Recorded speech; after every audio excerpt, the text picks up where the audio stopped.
글쎄, 전통문화학교에 와서 여러분 보니까 반갑네요. 저도 작년부터 작년 1학기까지 했었는데 문화답사기행 문화유산 탐방 그런 수업을 진행했었어요. 답사 수업입니다. 아마 여기 이제 학교 홈페이지에 와서 들여다 보니까 여기 문화유산학과, 문화유적학과, 그렇죠. 네. 거기서는 이제 주로 고고학을 다룬 것 같은데 저는 근현대사 전공이다 보니까 학생들 데리고 맨날 근현대사 유적들만 보러 다녔었던 것 같아요. 그래서 여기 이제 여러분들이 전통과 문화재 그런 것들을 많이 다루지만 그것들을 현대사 속에서 우리 근현대 속에서 또 어떻게 바라보고 인식해야 하는가 이제 그런 점을 좀 생각하면서 여러분들과 같이 사진 자료를 보면서 한국 근현대사 100년을 한번 짚어볼까 합니다. 볼게요.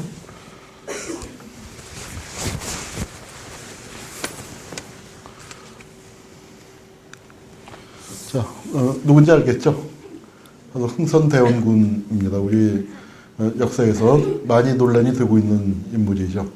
세국정책이라고 비판을 하는가 하면 한편에선 아마 이제 지금 비슷한 얘기들, 노무현 대통령 시절에 그런 얘기가 있었죠. 대원군처럼 경술국 세국정책만 하고 있으면 어떡하느냐, FTA 해야지.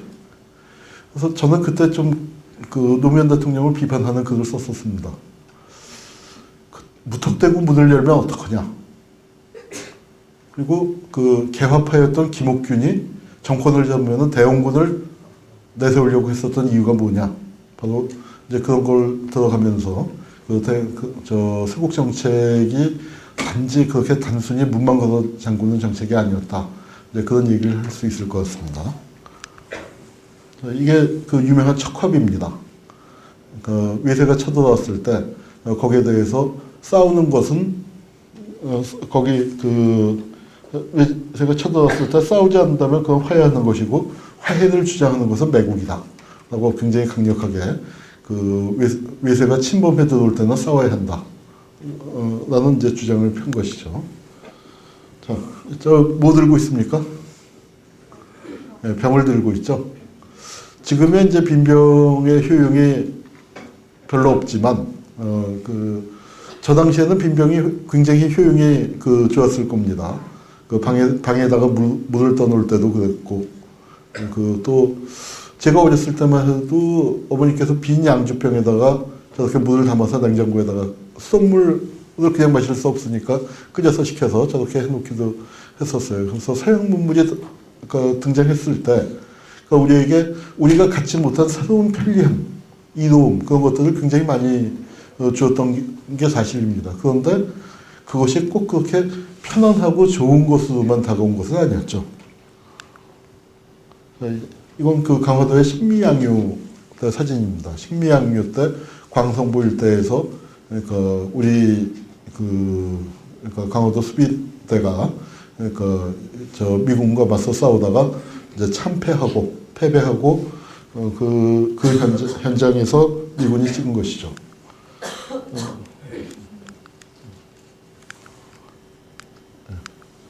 저게 이제 신미양유라고 하는데 1866년은 뭐가 있었죠? 프랑스가 쳐들어온 건 뭐라고 그래요? 네, 병인양요. 병인양요 때 프랑스가 뭘 갖고 왔습니까?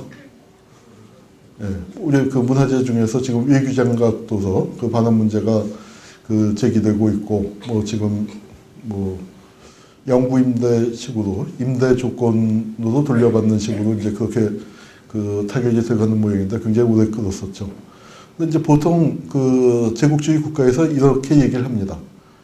야, 그래도 대형 박물관, 루브르 박물관이니까 그런 아시아 아프리카의 문화재들이 보존이 됐지. 현장에 그냥 놔뒀으면 다 파괴됐다. 이제 그런 논리를 많이 피죠. 그런데 요 병인양요 때 갖고 간 외규장각 의궤는 어떻습니까? 프랑스 사람들이 들어와서 서고 어떻게 했어요?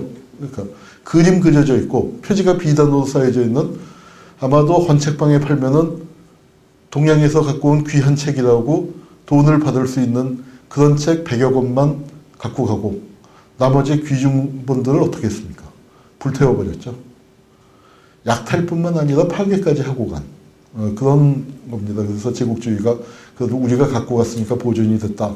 이제 그런 그 논리가 얼마나 허황된 것인가를 보여주는 것이고, 또 그 다음에 재밌는 게 그 사람들, 그 프랑스에서 살던 그 군인들 입장에서 볼 때 우리 초가집 같은 건 뭐 같았겠어요.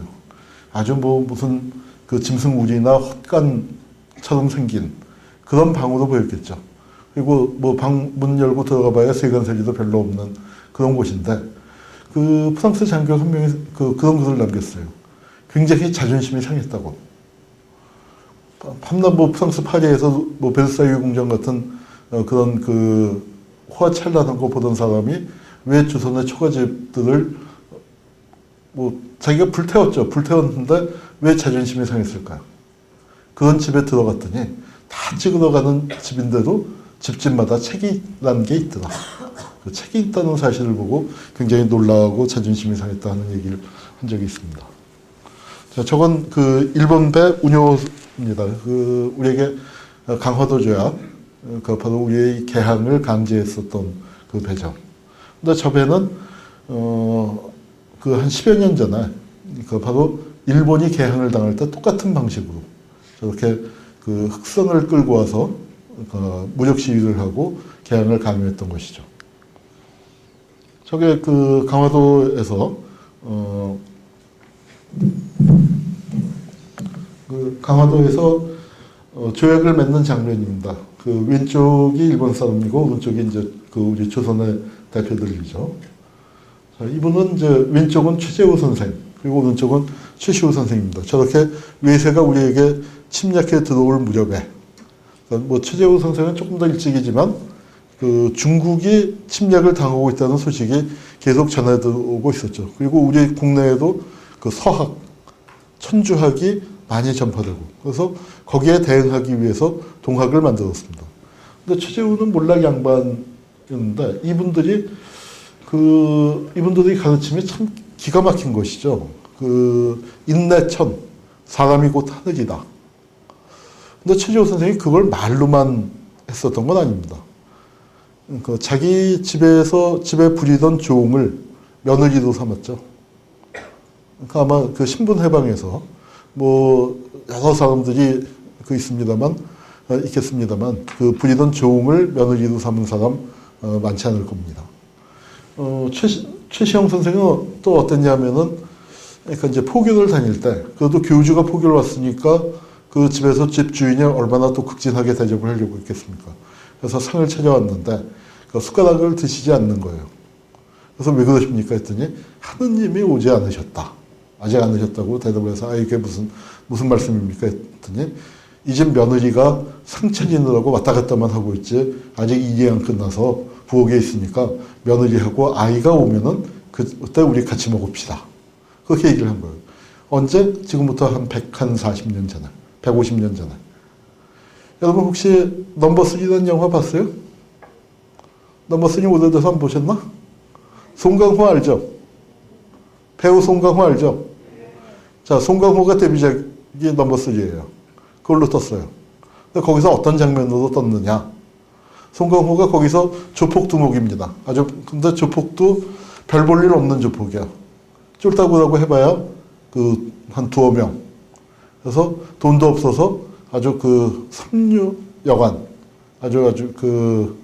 굉장히 이제 후진 여관에 조그만 방 하나 얻어놓고 밥도 짜장면 시켜서 먹어요. 그래서 짜장면 시켰다가 무슨 개다리 소반도 없이 바닥에 신문지 깔아놓고 먹는데 두목이라고 따로 먹어. 그러면서 뭐라고 얘기하냐면은 나는 애들하고 겸상 안 합니다. 즉 그렇게 이제 권위를 내세웠는데, 여기 최시영 선생은 그 시절에 부인이 그 집 며느리가 밥상에 앉지 않았다고 했죠. 여러분 집에서 밥 먹을 때 어때요? 어머니나 아니면은 형수, 올케 다 와서 다 앉은 다음에 먹습니까? 대개 안 그렇죠. 그러니까 아마 150년 전에 그런 것들을 몸소 실천했었던 분들이고요. 저는 이제 정봉준 장군이 고부 백산에서 기이했었던 것을 그 상상의 그림을 그렸습니다. 근데 저렇게 우리가 동학농민군들이 들고 일어났을 때 그 세상을 바꿔보고 싶었죠. 바꿔보기 위해서 들고 일어났는데 조정에서는 어땠어요? 야, 이거 안 되겠다. 조정의 힘으로 농민 반란을 막을 수 없으니까 청나라의 도움을 청했죠. 그랬더니 일본이 또 같이 들어왔어요. 우리도 도와줄게. 근데 우리는 그건 무슨 뜻입니까? 사실은 조선을 집어삼키는 좋은 기회라고 생각을 하고 청나라가 들어와서 군대를 동원해서 조선의 지배력을 강화하는 걸 막기 위해서 일본도 군대를 끌고 들어온 것이죠. 그래서 청나라하고 싸웠는데 그게 바로 청일전쟁입니다. 자, 청일전쟁은 중국하고 일본이 싸웠는데 어디서 싸웠어요? 한반도에서 싸웠죠. 그리고 거기서 일본이 승리하고 난 다음에 저걸 기념식을 저렇게 했습니다. 저건 똑같은 사진이 있어요. 사진이 있는데 그때 그 신문들은 사진을 찍을 기술이 발달하지 않았어요. 지금은 이제 우리가 뭐 이메일로도 보내고 뭐 아주 뭐 여러 가지로 그 핸드폰을 끼리도 그 사진 전송하고 뭐 얼마든지 할 수 있지만 그 100여 년 전에는 사진을 실을 수가 없어서 저 사진을 갖다 놓고 똑같이 저렇게 그림을 그렸습니다. 동판화를 작성을 해서 저걸 찍은 것이죠. 여기 별로 멀지 않은 공주에 우금치 동학혁명군 위령탑이 있습니다. 동학농민군이 저길 넘어오다가 즉 아래로부터 우리의 자생적인 개혁의 열기가 저기서 꺾인 겁니다. 저기서 꺾이고 동학농민군이 무려 한 20여만이 저 우금치에서 패배하고 난 다음에 쓰러져 가기 시작했죠. 여기 제가 학교에 강연하러 오기 전에 부여에 있는 부여가 나온 유명한 시인 혹시 아십니까?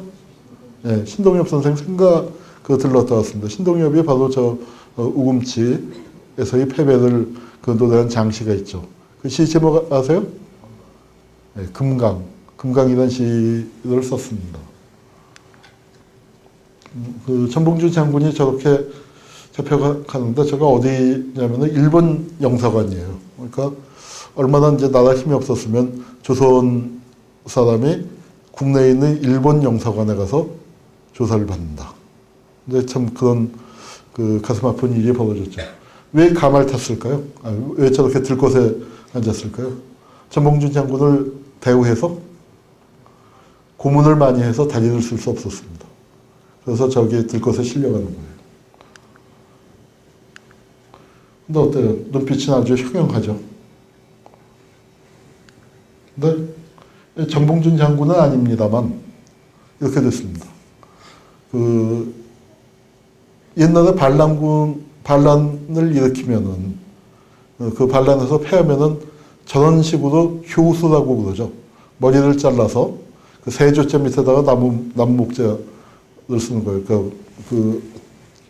저거는 이제 그 밑에서 매달아 놓은 거지만 보통 이제 그 성문 같은 데다가 또는 다리에다가 다리에 그 주위에 뭐가 없어서 잘 보이니까 그렇게 이제 꽂아 놓습니다. 근데 왜 그럽니까?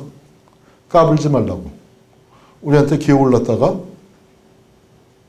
저렇게 된다고. 저게 일종의 길들이는 방법이죠. 저런 방법은 수법만 달라졌지 지금도 많이 쓰고 있죠. 지금도 권력과 권위를 가진 자들이, 그러니까 약한 자들이 자기에게 도전하는 것을 막기 위해서 많이 쓰고 있습니다. 자, 일본군이 성내에 들어왔어요. 그러더니 갑오개혁이랑 여러 가지 복잡한 일들이 있었습니다만 1895년에 을미년에 무슨 일이 있었냐면 궁궐을 침범해서 당시에 중전이던 민씨, 나중에 명성황후로 추전이 됐죠. 죽은 다음에 이제 붙여진 이름인데 민중전을 살해했습니다. 그리고 시신을 불태웠죠. 시신에다가 끔찍한 짓을 했고 그리고 이제 시신을 불태웠는데 아주 기막힌 노릇이죠. 일국의 왕비가 궁궐에서 외국 자객들, 외국 깡패들의 칼을 맞고 돌아가신다. 명성황후는 역사적 평가가 여러 가지 다를 수가 있습니다. 근데 뮤지컬 명성황후는 굉장히 역사 왜곡이라고 저는 생각을 하고, 실제로는 조선이 망하게 되는 데에 대해서 굉장히 큰 책임을 져야 할 사람이죠. 그러나 아무리 그렇다고 한들 외국 사람들이 들어와서 궁궐에서 저렇게 한다는 건 있을 수 없는 일이죠. 근데 단발령이 내려졌습니다. 바로 그런 내각에서. 저 단발령이 내려지고 난 다음에 의병전쟁이 또 일어났어요. 의병전쟁이 일어났는데 참 재밌습니다. 뭐 재밌다기보다도. 그러니까 우리 조상들이 굉장히 대단히 끈질긴 분들 같아요. 그러니까 갑오농민전쟁 때 패배하고 수십만 명이 학살당했습니다. 그런데 1년 만에 또 들고 일어난 거예요. 을미의병. 근데 명성황후가 죽은 직후에 일어난 게 아닙니다. 명성황후가 죽은 거에 대해서 많은 사람들이 분노하고 있었지만 그것이 실제 어떻게 됐냐면은 내 머리에 칼이 들어왔을 때, 그래서 내 머리를 깎을 때 사람들이 분노해서 들고 일어난 것이죠. 이제 아마 그런 점이, 그러니까 지금에서도 보면은 사람들이 대의에 대해서 분노하는 것과 그것이 나에게 어떤 영향을 미치느냐, 그것을, 그러니까 두 개가 합쳐질 때 사람들이 이제 본격적으로 들고 일어나게 되는 것 같아요. 그런데 이게 어디냐면은 러시아 공사관입니다. 서울 정동에. 저 건물은 다 없어졌고, 맨 오른쪽에, 여러분 보시기 오른쪽에 그 탑이 있죠. 종탑. 저 종탑만 지금 남아 있습니다. 근데 러시아 공사관인데요. 저기에 고종임금이 도망을 갔죠. 그래서 저기 보면은 가운데에 가운데에서 또 중앙에 갓을 쓴 분이 고종임금이고, 그 옆이 순종. 그리고 맨 왼쪽 칸에 어린아이 보입니까? 어린아이가 갓 쓴 거 보여요? 네, 그 어린아이가 영친왕입니다. 그 뒤에 있는, 영친왕 뒤에 있는 사람들은 그 수염이 있는 걸로 봐서 내관이었던 것 같아요. 근데 이게 무슨 사진이냐면은, 이게 러시아 공사관입니다. 일본 군대 가서 시위를 해요. 자, 이게 고종이, 일국의 왕이 대궐에서 자신의 안전을 보호받을 수 없으니까 외국 영사관으로, 외국 공사관으로 도망을 간 거예요. 피신을 간 겁니다. 일본군의 압박을 피해서. 일본군이 그 경복궁에 들어서 명성황후를 죽였잖아요. 그래서 명성황후 죽이는 것으로 끝나지 않고 자신을 위해할지 모른다. 그 두려움 때문에 그것을 막아낼 힘이 없으니까 러시아 공사관으로 도망을 간 거예요. 근데 일본이 와서 군대를 끌고 와서 뭘 했냐면은 전하 환궁하시옵소서를 하는 겁니다. 번역하면 무슨 뜻이에요? 쉬운 말로 하면 안 때릴게 돌아와. 그렇게 얘기하는 겁니다. 우리가 구박 안 할 테니까 경복궁으로 와라. 그랬더니 고종이 미쳤냐, 너 같으면 가게. 그렇게 하고 저게 얼마나 있었냐? 1년을 있었습니다. 기가 막힌 노릇이죠. 일국의 왕이 궁궐에서 자기 신변을 보호받지 못해서 남의 나라 공사관으로 도망가서 1년 동안 돌아오지 않고, 왕비는 궁궐에서 외국 사람 칼에 맞아 죽고, 왕의 친아버지는 청나라한테 끌려가고. 근데 조선 왕실에서는 뭐라고 그래요? 제발 돌려보내 주십시오가 아니라 대원군이 잘못했으니까 부대에 붙잡고 계십시오. 그렇게 얘기를 하고. 순종은 어떻게 됐습니까? 암살 기도를 당해서 아편을 잘못 먹고, 아편을 탄 그 홍차를 잘못 먹고 맛이 갔죠. 그러니까 상태가 굉장히 나빠졌습니다. 그리고 영친왕은 어떻게 됐어요? 8살 어린 나이에 일본의 볼모로 끌려갔고, 그리고 영친왕의 밑에 그 고종 황제의 따님이 한 분 계셨죠. 어린 딸, 요새 베스트셀러가 된 덕혜옹주. 덕혜옹주는 일본에 강제로 끌려가서 시집을 갔다가 조발성 치매라고 그러죠. 젊은 나이에 치매가 왔어요. 나이 40쯤에, 40살쯤에 치매가 와서 아주 불행한 생을 마쳤는데, 한나라의 왕가의 운명이 그렇게 비참했을진데 일반 백성들은 오죽했겠습니까? 하여튼 저런 나중에 이제 독립문을 짓는 겁니다. 요 앞에 주춧돌은 뭐예요? 큰 기둥 같은 거 2개 있죠? 저건 영흥문의 기둥입니다. 영은문. 은혜를 영접한다. 그래서 즉 중국 사신이 들어오는 걸 영접하는 그런 그 문이 있었는데 문이 있고 저 옆에 모화관이라고 그랬죠. 즉 중국이 우리에게 베풀어준 은혜를 사모하는 그런 곳. 그러니까 중국 사신이 머무르는 그런 곳이었는데 거기에 그 문을 헐어버리고 그 앞에다가 독립문을 지었습니다. 프랑스의 개선문을 본따서 지은 것이죠. 그리고 고종이 왕궁으로 돌아왔습니다. 그런데 경복궁으로 돌아오진 못하고 덕수궁으로 돌아왔죠. 왜냐하면 덕수궁 바로 옆에 뭐가 있어요?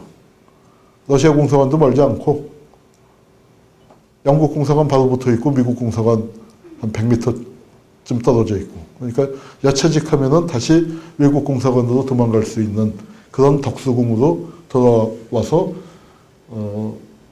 대한제국을 선포하고 황제의 취임을 해야 하는데 황제의 즉위해야 하는데 바로 황제의 즉위를 하지 못했어요.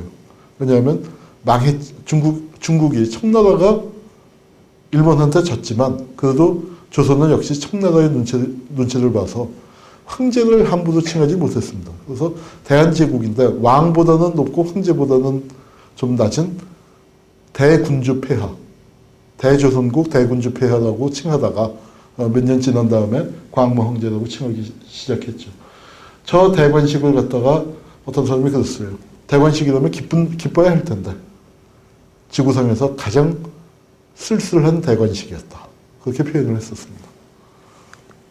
대한제국이 나름 뭔가 그래도 해보려고 그랬는데 개혁이 잘 안 됐죠. 왜냐하면 그 소극적이었고 고종 자신이 정말 왕조가 망하게 생겼으면 목숨을 걸고 했어야 하는데 그런 점에서 고종 황제가 부족함이 많았죠. 그런데 징병제, 많은 사람들이 징병제를 권했었지만 뭐 징병제 했다고 나라를 지킬 수 있었냐? 그거는 전혀 다른 얘기지만 고종 황제가 징병제를 받아들이지 못했습니다. 왜냐하면은 갑오 농민전쟁 때 농민들이 권귀를 없애자고 권력과 귀함을 갖고 있는 자들을 처부수자고 그 서울로 쳐들어온 그런 농민들에게 어떻게 농민들을 어찌 믿고 칼을 주느냐. 백성을 믿지 못했으니까 위에서 백성을 믿지 못했으니까 그 개혁이 제대로 됐을 리가 없죠. 자, 그런 상황에서 이제 러시아와 일본이 맞붙었습니다. 이 그림은 일본 쪽에서 그려서 아주 우호적으로 그렸지만 당시 국제무대의 인식은 이렇습니다. 청일전쟁에서 일본이 이긴 거는요, 우연히 이겼겠지. 그런 맛이 있었어요. 그리고 둘 다 아시아 아닙니까? 청나라가 중국이 아무리 대국이라 한들 둘 다 아시아 국가인데 러시아는 유럽 국가입니다. 그런 유럽국에서 세계에서 제일 큰 러시아를 상대로 일본이 싸움을 건다? 있을 수 없는 일이라고 다들 생각을 했죠.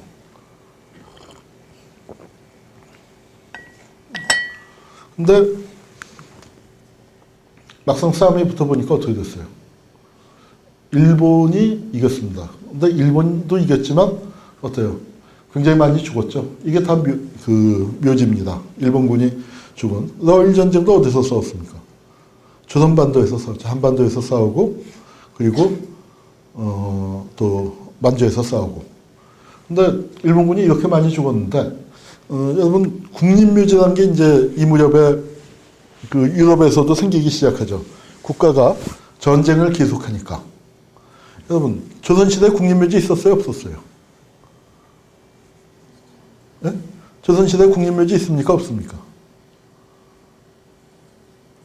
있죠. 왕릉이 국립묘지 아니에요. 왕릉이나 무슨 원, 그러니까 능원 그런 것들이 국립묘지죠. 그런데 거긴 누가 묻힙니까? 왕과 왕비와 뭐 대군들 또 대비, 후궁 뭐 이런 분들이 묻히는 데죠. 그래서 국립묘지는 국립묘지인데 일반 장병들은 어디 묻혀요? 이순신 장군 국립묘지에 묻혔습니까? 아니죠. 일반 병들은 어디 묻혀요? 일반 병들은 대개 자기가 죽은 데 묻히죠. 그러니까 국립묘지라는 게 전근대 국가에서는 없었습니다. 근데 근대 국가는 왜 만들었을까요? 자, 1번 죽은 사람을 위해서, 2번 산 사람을 위해서. 예, 우리 학생들은 역시 출제자의 의도를 잘 파악해요. 예, 산 사람을 위해서 만들었죠. 그리고 국립묘지를 만들었다는 건 전쟁을 계속하겠다는 의지의 표현이라고 저는 생각을 합니다. 다음번 전쟁을 하는데 사람들이 죽으면 나만 손해야, 개 죽음이야. 그런 식으로 생각하지 않게끔 국가는 당신을 잊지 않고 있습니다. 그대의 죽음을 헛되이 잊지 않겠습니다. 우리가 어디서 많이 들었죠, 올해도. 천안함 때도 많이 나왔었던 얘기인데. 그러니까 그렇게 됐습니다. 자, 일본은 근데 이게 지금부터 100년이 넘었거든요. 1904년, 5년 그때 싸웠으니까. 자, 어떨까요? 냉동체 있었을까? 드라이 아이스 있었을까? 뭐 드라이 아이스는 나왔겠지만 일반화되진 않았겠죠. 시신을 운구해 갈 수가 없잖아요. 그러니까 어떻게 해요? 여기다 묻고, 화장해서 여기다 묻고, 대신 뭘 적어가서 모셨습니까, 일본이? 저 사람들은 이름을 적어갔어요. 그래서 그걸 영세부라고 하는 그 데다가 기록을 해서 그걸 모시는 데가 어디냐면 야스쿠니입니다. 야스쿠니 신사. 야스쿠니 신사는 묘지가 아니에요. 그리고 그 영세부를 기록을 하는데 그 기록은 이거 지금 눈에 보이는 것만 해도 얼마예요? 이것만 해도 수백 명이겠죠. 근데 뭐 이런 게 뭐 득식을 했으니까 일본을 위해서 죽은 사람이 거기 240몇만이 올라 있다고 그러죠. 근데 위패가 그럼 240만 개냐? 위패가 딱 하나입니다.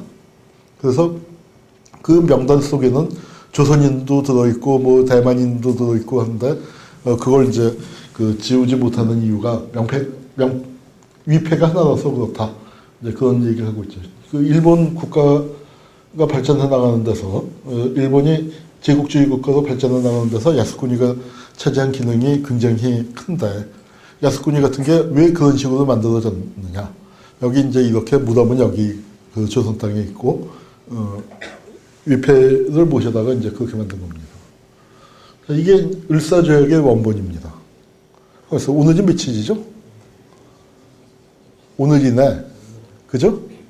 네, 오늘이 을사조약을 그 강제로 체결한.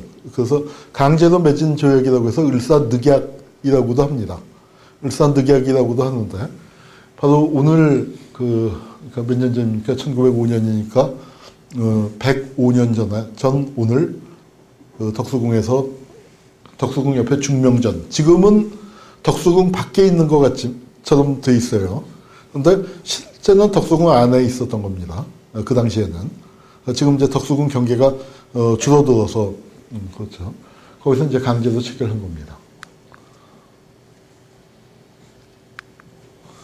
그리고 을사조약을 맺고 난 다음에 일본 사람들이 기념사진을 찍었죠. 저 가운데에 집행이 짚고 앉아있는, 그 모자 쓰고 집행이 짚고 앉아있는 사람이 바로 이토 히로부미입니다. 거기에 저항해서 우리 의병들이 들고 일어났죠. 저 맨 오른쪽에 있는 아저씨는 누구 같아요? 군인이었습니다. 대한제국의 군대가 해산당했죠. 우리가 주권이라면은 보통 국가의 주권 중에서 제일 중요한 게 군사주권하고 외교주권이죠. 1905년 을사조약은 우리가 외교주권을 뺏긴 겁니다. 근데 외교주권을 장악하고 통감부를 설치한 일본이 조선 정부를 압박해서 군대를 해산시켜버렸죠. 너네 군대가 뭐가 필요하냐? 일본군이 청나라와 러시아를 물리친 일본이 지켜줄게. 조선이 거기에 저항할 힘이 있었나요? 없었죠. 그래서 군대가 해산이 됐습니다. 군대가 해산됐을 때 하급 장교들과 사병들, 의병에 가담을 많이 했습니다. 그리고 여기 이제 민간인들도 의병에 들어섰는데, 뭐 보세요. 수여 만난 걸로 봐서 나이가 굉장히 어렸던 것 같습니다. 그리고 저 의병들이 용감히 싸웠겠죠.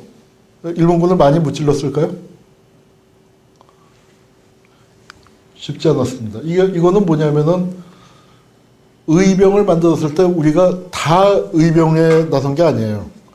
많은 사람들이 일본군 토벌대에 나섰습니다. 그 중에서 이 사람이 이제 일진회 회장을 지낸 이용구라는 사람이고, 이용구 마누라 어머니, 이 사람은 우찌다 료헤이라고 지금으로 치면 일본의 야쿠자 총대장입니다. 여기 와서 뭘 만들었냐 하면은 그 우찌다 료헤이의 도움 아래 조선 사람들을 모아서 일진회 회원들을 모아서 의병 토벌대를 만들었어요. 여긴 복장이 좋죠. 무기를 안 들고 찍었지만 뭐 무기는 뭐 일본군이 지어놓은 최신식 무기 갖고 있었고 거기다가 일본군이 토벌을 했고 그래서 우리 의병에 나섰던 형들이 별로 많이 싸우지도 못하고 이렇게 됐습니다. 그리고 이렇게 됐죠. 이렇게 되고 기록에 의하면은 의병이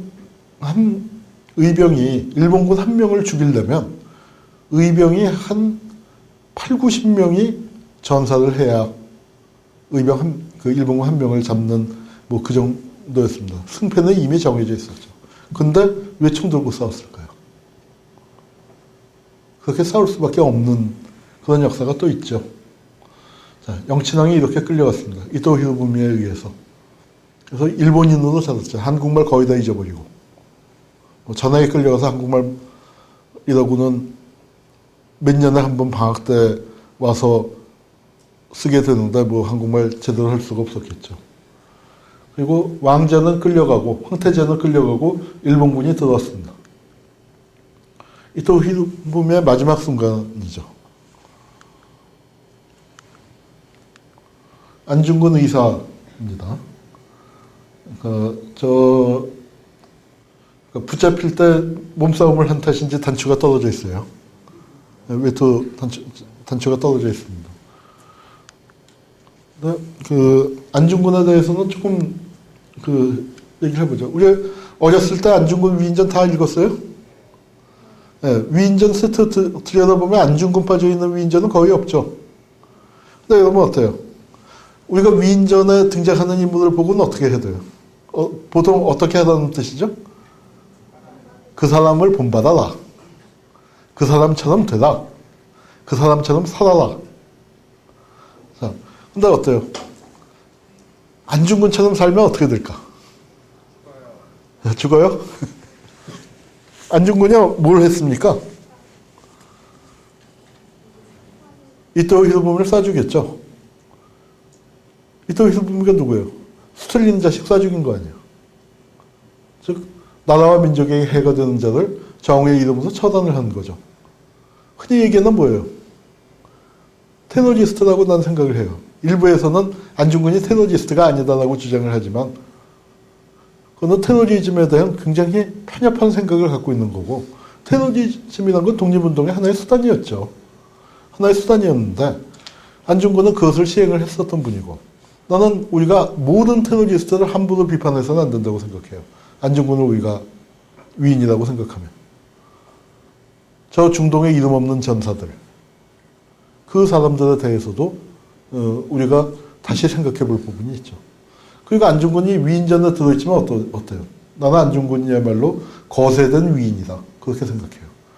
수틀리는 자식 다 쏴 죽인다면 젊은이들이 조선의 젊은이들 입장에서 자, 이토 히로부미도 미웠겠지만 또 누가 미웠을까? 친일파들은 더 미웠을 거 아니에요. 근데 친일파들이 권력을 잡은 세상에서 안중근을 역사에서 지워버릴 수는 없고 위인전에 넣기는 넣되 어땠겠어요? 젊은이들이 보고 따라 배울 수 없는 위인을 만들어버렸죠. 어떻게? 저렇게 정의를 자기 몸으로 실천하려는 사람은 태어날 때 오색 구름이 끼어야 하고 꽃사슴이 와서 노래를 불러야 하고 그 다음에 최소한 등짝에 별 7개는 달고 태어나야지. 그거 태어나지 그런 거 없는 놈은 안중근처럼 될 꿈도 꾸지 마라. 나는 한국 사회에서 모든 젊은이들이 안중근처럼 살았으면 좋겠어요. 청년 안중근이 우리 시대의 청년 안중근이 되는 게 나쁜 일인가요? 총 쏘자는 얘기는 아닙니다. 저는 평화운동을 하는 사람이기 때문에 총 쏘자는 얘기는 아니지만 적어도 우리 사회의 청년 안중근들이 어떠해야 할까요? 불의에 대해서 불의를 용납하지 않는 그런 정신. 그런 정신을 우리가 안중근으로부터 배워야 하는데 안중근을 그냥 이상한 위인으로 만들어놨죠. 박제된 위인, 거세된 위인입니다. 이 건물은 지금은 사라졌습니다. 지금은 존재하잖아요. 그런데 이 건물은 나는 우리나라 사람들이, 우리나라 그 젊은이들, 학생들이 이 건물의 모습을 우리 마음속에 반드시 지니고 있어야 한다고 생각을 합니다. 이곳이 어디냐? 1910년 8월 22일, 그러니까 우리가 흔히 경술국치라고 얘기하는 국치일인 8월 29일보다 일주일 전에 이 건물에서 한일합방 도장을 찍었습니다. 이게 지금 남산에 있는 거예요. 남산 유스 호스텔 부근입니다. 요 방이에요. 요 방이 무슨 방이냐면 저 건물이 한국 통감의 관저입니다. 통감이 사는 집이에요. 그리고 요 방은 뭐냐면 통감의 침실에 딸린 부속실이에요. 응접실이에요. 거기서 요 탁자에 앉아서 이토 히로부미 죽었고 통감 데다우치하고 한국의 총리 대신 이완용이가 도장을 찍은 겁니다. 그 도장 찍을 때 옆에서 여기 찍으십시오, 저기 찍으십시오 하고 종이 잡아준 사람이 누군 잡아준 사람 이름을 들으면 여러분이 알 겁니다. 흔히들 우리나라 신소설의 아버지라고 불리죠. 혈의누, 치악산, 종소리, 누구? 이인직. 이인직이 이완용의 비서로서 저 한일 합방을 할 때. 그러니까 우리가 최초 좋아하는 게 그게 참 거시기한 얘기죠. 거시기한 얘기입니다. 그런데 최초 좋아하는 사람들 뭐라고 그래요? 그런 사람들의 역할을 강조하는 사람. 신문화의 아버지도 또 받들잖아요. 그런 사람들이 지금 이른바 뉴라이트들, 건국절을 주장하는 사람들이 그렇습니다. 자, 여러분 조선왕조가 여러분 저 드라마 봤죠? 궁 봤어요? 여러분 그런 생각 안 해봤어요? 왜 조선은 500년이나 된 왕실이 있는 나라인데 그리고 유교적 사고방식이 아직도 꽤 남아있다고 흔히들 얘기를 하는데 왜 조선 왕실의 부활 얘기가 해방된 다음에 없었을까? 영국은 왕실 갖고 관광자원도 되고 뭐 스캔들도 많이 일어나지만 근데 우리는 왜 왕실을 없어졌을까요? 조선이 해방되고 난 다음에 단 한 번도 심각하게 왕실을 부활시키자 하는 얘기 없었습니다. 우리 왜 그랬을까요? 고종 황제 돌아가시기 전까지는 민주공화제 얘기가 좀 약했어요. 그런데 고종 황제 돌아가시고 나니까 완벽하게 우리는 민주공화제로 다 가버렸습니다. 순종 황제 살아 있었음에도 불구하고. 그런데 이런 겁니다. 만약에 여러분이 역사에 만약이란 건 없지만 상상을 해보세요. 만약에 고종 황제가 일본군이 쳐들어왔을 때 거기서 당당히 맞으면서 차라리 나를 죽여라 하고 맞서시다가 만약에 돌아가셨다고 해봐. 그러면 해방되고 난 다음에 조선 왕실 부활시키자고 했을까 안 했을까? 여러분 조선이 어떻게 망했습니까? 500년 된 나라가 요 조그만 방에서 을사조약은 그래도 어전회의가 열리던 중명전이었죠. 을사조약은. 근데 경술국제의 그 간제합병 조약이라고 하는 것은 이 방에서 총독의 침실에 딸린 방에서 무슨 물건 사고 팔듯이 거래하듯이 도장을 꽝 찍어서 넘어갔어요. 조선왕조에 일본이 기병대를 몰고 들어서 경복궁을 습격하고 덕수궁을 점령하고 그리고 조선은 망했다. 고종 황제 싸우다가 목매다가 돌아가시고 그렇게 망한 게 아니란 말이야. 그러니까 어떻게 됐어요? 500년 된 왕조가 이렇게 참담하게 망해간 겁니다. 일본이 그 전에 준비를 많이 했죠. 왜? 갑오농민전쟁에서 수십만, 의병전쟁 토벌하면서 또 수십만, 이렇게 수십만 명의, 근 100만의 사람들을 학살하고 학살하고 난 다음에 저렇게 도장 찍어서 넘어간 겁니다. 저곳이 통감 관제를 조금 더 아래에서 찍은 사진인데, 요게 길이 이제 요게 꼬부라집니다. 요 꼬부라진 길을 싹 올라가면, 한 20m만 올라가면 주차장이 나오고, 지금, 서울 유스 호스텔 건물이 있어요. 근데 이게,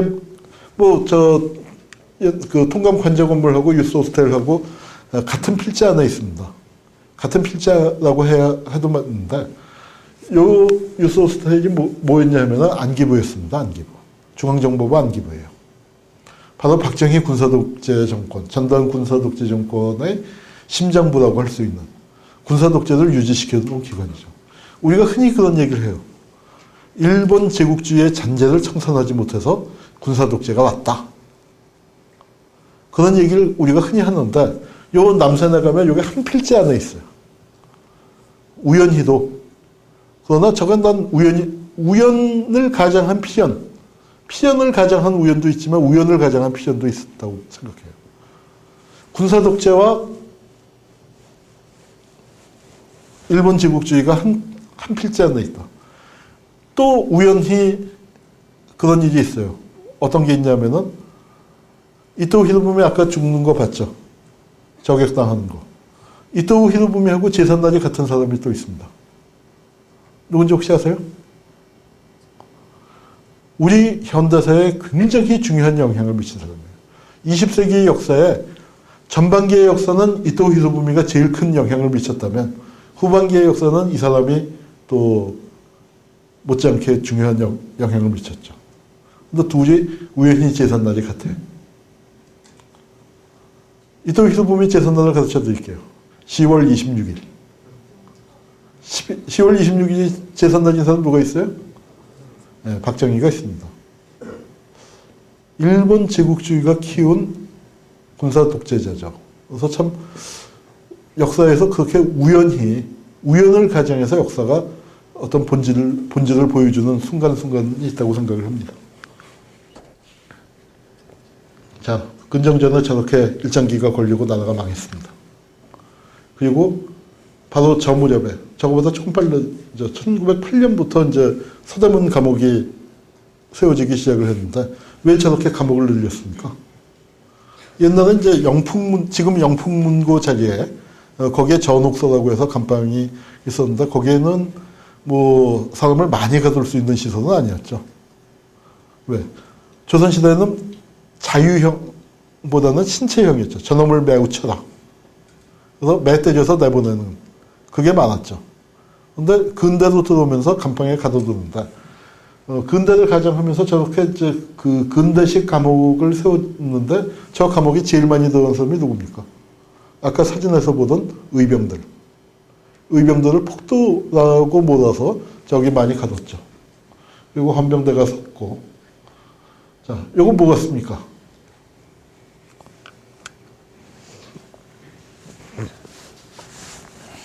이게 국민학교 졸업식이에요. 앞에 칼 찬 사람들, 우리 무단 통치란 말 들었죠? 저 사람들이 군인이나 경찰이 아니고 선생님입니다. 그 뒤에 있는 사람들이 국민학교 졸업생이에요. 그러니까 국민학교 졸업생 치고는 나이가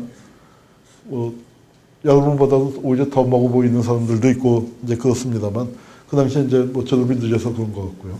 앞주지 저게 선생님들입니다. 무단 통치란 게 바로 저런 거였죠. 그리고 제가 충덕부 건물을 지었습니다. 경복궁이 헐려나가고, 그리고 또 광화문도 헐려나갔죠. 그리고 토지를 측량해서 바로 토지를 이제 빼앗고 일본이 많은 엄청난 제국주의 국유지를 창출했죠. 저게 이제 바로 그 스타의 기관이었던 동양척식 주식회사입니다.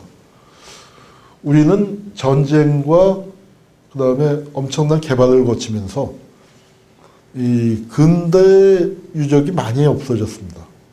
저 동양척식 주식회사도 유적이라면 유적이라고 할 수 있죠. 부의 유산, 마이너스 유산, 부정적인 유산이긴 하지만, 근데 저런 것들이 지금은 이제 다 흔적을 찾아볼 수 없죠. 서울에서 일제시대 옛 건물 찾아보기는 어렵습니다. 근데 대만, 타이베이만 가도 굉장히 많이 남아있죠. 그 다음에 우리가 이제 근대에 들어와서 또 하나 기억을 해야 할 것들. 그게 뭐냐면 수많은 사람들이 이민을 갔습니다. 지금 현재 한민족으로서 그 해외에 체류하고 있는 사람이 약 700만 정도. 우리가 전체 7천만 민족이라고 하니까 10분의 1 정도가 해외에 살고 있다. 어마어마하게 많은 숫자죠. 물론 대한민국이 수립되고 난 다음에도 많이 나갔습니다. 주로 미국으로 나갔습니다만 이 시기에는 만주와 간도와 연해주로 그리고 일본으로 중국 본토로 무지무지하게 나갔습니다. 1860년대부터 그 이민을 가기 시작을 했는데 그 사람들이 대략 해방됐을 때 10한 3, 4%가 나간 셈이에요. 저게 얼만큼 많냐 하면 세계 이민 역사에서 두 번째로 많습니다.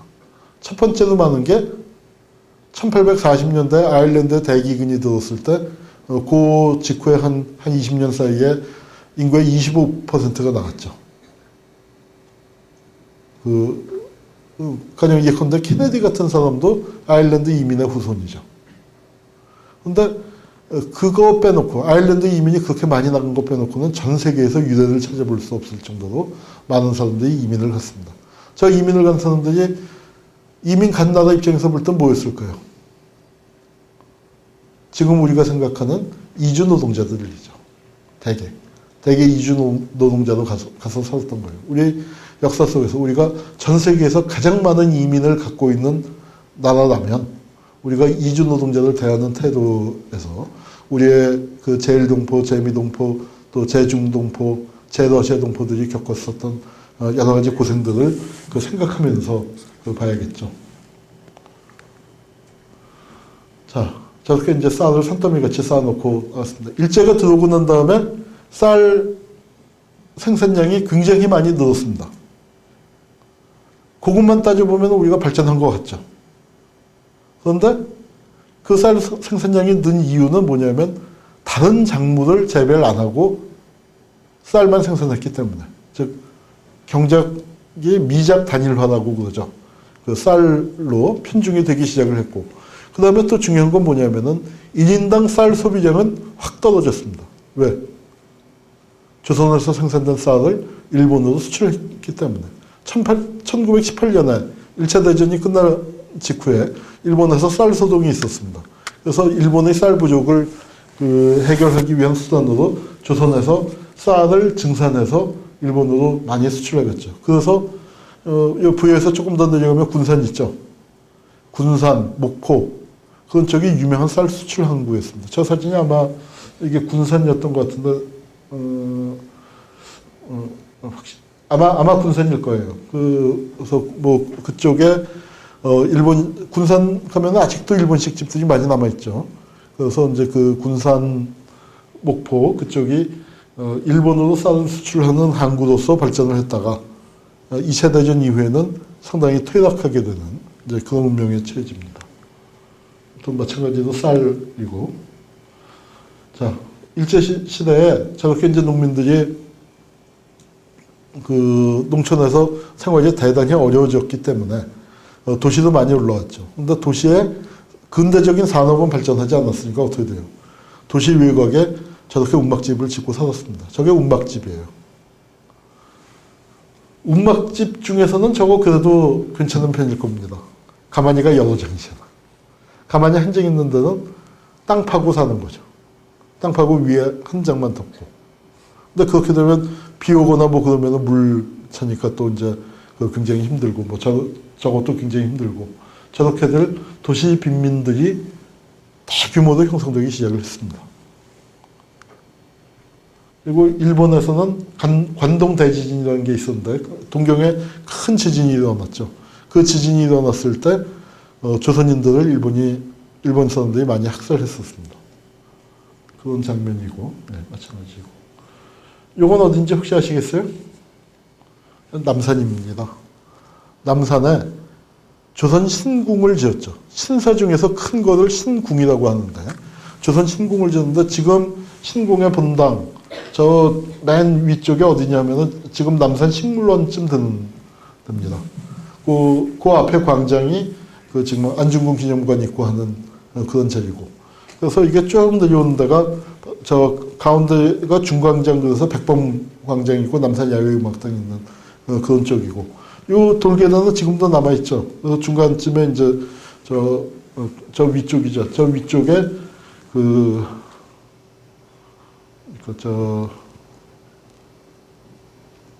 옛날 어린이회관, 지금 무슨 과학관인가 이제 있고, 그 계단 남아있어서 뭐 저기서 가위바위보도 하고 그 영화도 찍고 많이 합니다만, 저게 실은 일본인들이 만든 저는 조선 신궁의 잔재입니다.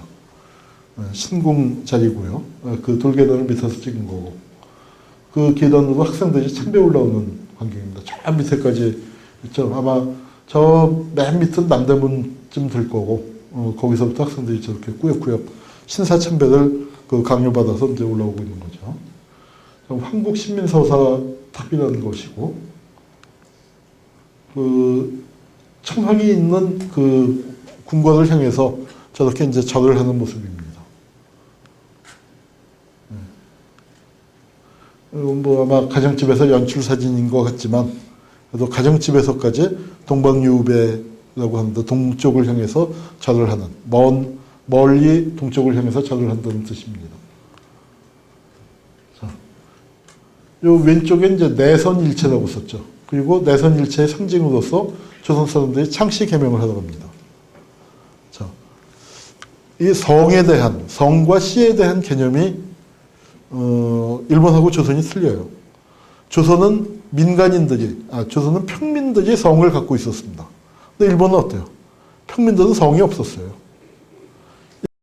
예컨대 흔한 성들 한번 따져봅시다. 다나카, 전중이죠. 무슨 뜻이에요? 집이 밭 가운데 있으면 전중이에요.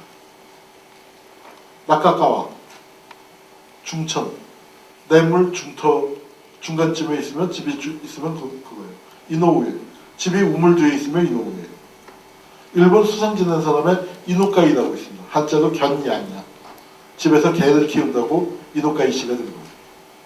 그런 식으로 일본은 성이 명치 유신 이후에 붙여졌습니다. 성에 대한 관념이 희박하죠. 근데 우리는 어때요? 이런 말 많이 하죠. 지금도 하죠. 내 말이 거짓말이면 내가 성을 간다.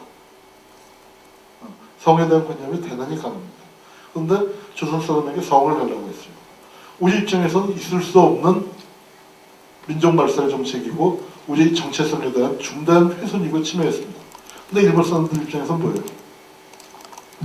좋은 일 해준 거예요. 왜? 박씨, 김씨 이런 성 일본에 있어요? 없어요? 없잖아요. 이름만 딱 보면은 전 조선놈이라는 게 딱 들어오잖아요. 그러면 차별받으니까 그런 차별받지 않게끔 일본식 성씨명을 갖게 해준 거예요. 내선일체라는 게 뭐예요? 우리는 내는 내지, 일본 본토란 뜻이죠. 선은 조선. 내지와 조선이 일체다. 하나다. 그걸 우리는 민족을 말살하고 동화시키는 정책이라고 생각하지만 일본 입장에서는 뭐예요? 조선에 가해졌던 여러 가지 차별을 없애고 조선을 발전시켜준다. 좋은 뜻입니다. 일본 사람들 입장에서. 말이 안 되죠? 그런데 일본인들은 그렇게 주장을 하죠. 그런 주장을 지금도 받아들이고 있는 사람들이 있죠. 자, 저 내선 일체를 강요하던 시기. 그래서 예컨대 일본이 조선 청년들을 군대에 끌고 간다. 항군으로 끌고 간다. 우리가 볼 때는 뭐예요? 가서 일본 사람들 대신 개죽음 시키는 거 아니에요. 총알바지로 내세우는 거 아니에요. 그런데 일본인들 입장에서는 뭐예요? 조선 사람들에게 한국 군인이 될 수 있는 영광을 베푸신 거예요. 천황폐하가 은혜를 베푸신 거예요. 그런 말이 안 되는 일들이 계속 벌어지던 시기. 즉 지금도 일제시대를 바라보는 시각 차이가 우리 사회에 굉장히 있죠. 일제시대에 그래도 우리가 공업화되고 근대화되지 않았느냐, 신문물을 받아들이지 않았느냐라고 주장하는 사람들이 있습니다. 일본 제국주의자들이 하던 주장, 그런 것들을 거의 되풀이하고 있는 셈이죠. 자, 저렇게 녹그릇을 모아갔습니다. 그래서 저걸로 이제 총알도 만들고 뭐 탄피도 만들고 그랬죠. 뒤에는 뭐라고 써 있습니까? 국어 상용이라고 써 있어요. 국어를 쓰자. 국어를 늘 쓰자. 저기서 국어는 뭡니까? 일본어죠. 즉 조선말을 쓰면 안 됐던 겁니다.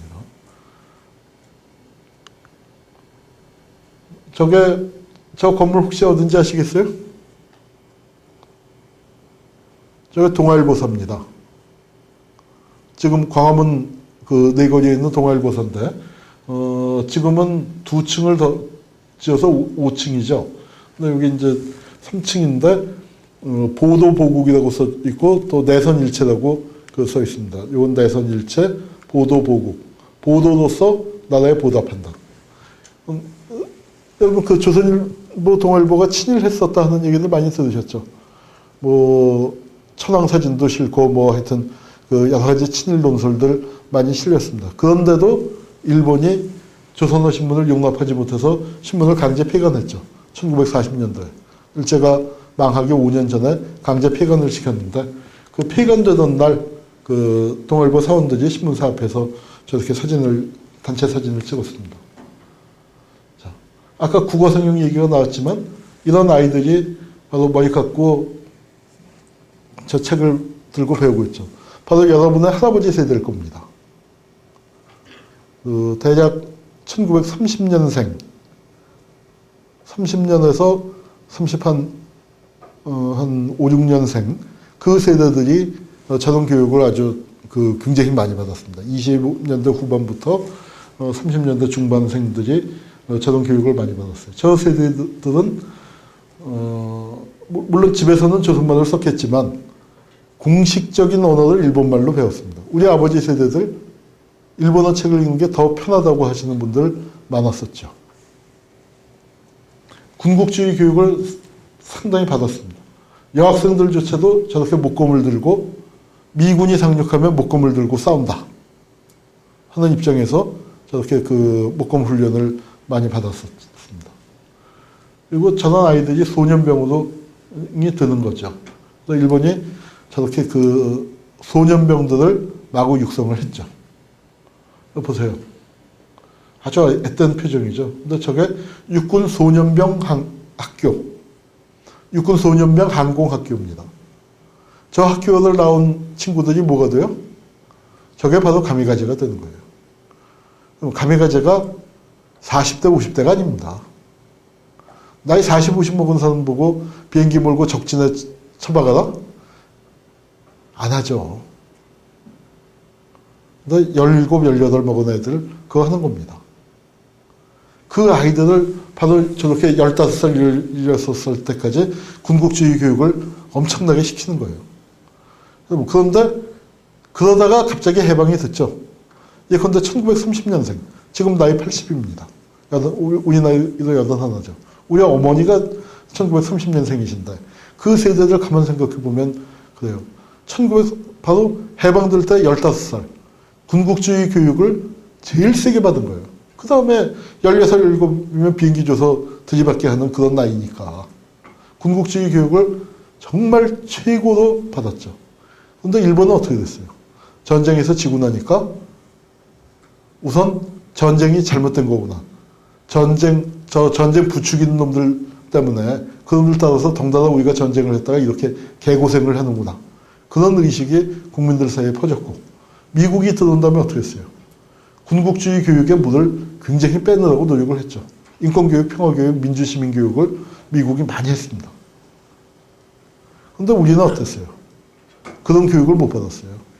분단이 되고 좌우 대립이 격심해지더니 15살 군국주의 소년이 군국주의 물을 빼지 못한 채 계속 간직하고 있다가 1950년에 20살이 돼서 군인이 돼서 전투를 벌였죠. 그래서 우리는 일본 제국주의가 키운 15살 군국 소년이 20살 때 군인이 돼서 싸웠고 50년대 이승만 체제 하에서 어떻게 됐어요? 반공 청년으로 살아갔죠. 그 반공 청년으로 살아간 사람들이 뭐였어요? 여러분 조봉암 알죠? 조봉암 알아요? 누굽니까? 진보당을 만들어서 이승만한테 도전을 했다가 사형당한 분이죠. 그 조봉암을 이승만이 죽이려고 할 때 간첩으로 몰아서 법정에 세웠습니다. 그런데 판사가 간첩죄 무죄를 때렸어요. 말이 안 된다 하고. 그랬더니 어떻게 됐습니까? 반공 청년들이 법정에 뛰어들었죠. 법원에 뛰어들어 난입해서 빨갱이 판사 때려 죽여라. 근데 뭐 그렇게 난리법석을 쳤습니다. 그게 50년대 반공 청년들이죠. 그 사람들이 요즘 뭐 해요? 네, 가스통 할배가 됐습니다. 가스통 할배, 애국 할배 봤죠? 천안함 사건, 참여연대가 천안함 사건에 대해서 이의가 있다고 그 유엔 안보리 이사국들에게 메일 돌렸더니 그 할아버지들 가스통 들고 가서 참여연대 앞에서 시위하고, PD수첩, 또 미네르바, 강기갑 공중부양, 한명숙, 뭐 기타 등등 무죄가 많이 났죠. 그랬더니 법원에 난입해서 또 빨갱이 판사 물러가다 하고 데모한 사람들. 그 사람들이 바로 요 세대들이죠. 아까 깎아머리 하고서 국어책을 읽고 일본 건국주의 교육을 받고 반공 청년이 됐고, 그리고 그 물을 빼지 못하고 애국 할배까지 이어지는. 우리 역사에서 아주 이제 그 가슴 아픈 그런 시대였습니다. 군대 총동원 운동을 했고 소년병이 돼서 전쟁터에 나가고, 이렇게 또 징병제를 실시한 걸 축하하는 행진입니다. 그래서 어디 신사를 참배하고 나오는 길이죠. 또 참 가슴 아픈 사진인데, 죽으러 가는 그 전쟁터에 나가는 그 친구들을 저렇게 환송하는 그런 사진입니다. 조선에서 온 학생들이 야스쿠니 신사에 집단으로 참배하는 모습이고요. 이것도 참 슬픈 사진인데요.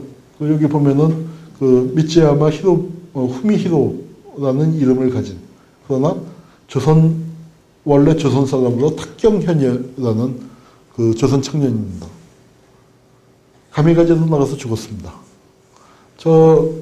오른쪽에 이 아주머니는 그 어머니가 아니고 탁경현이 머물렀던 하숙집 주인이래요.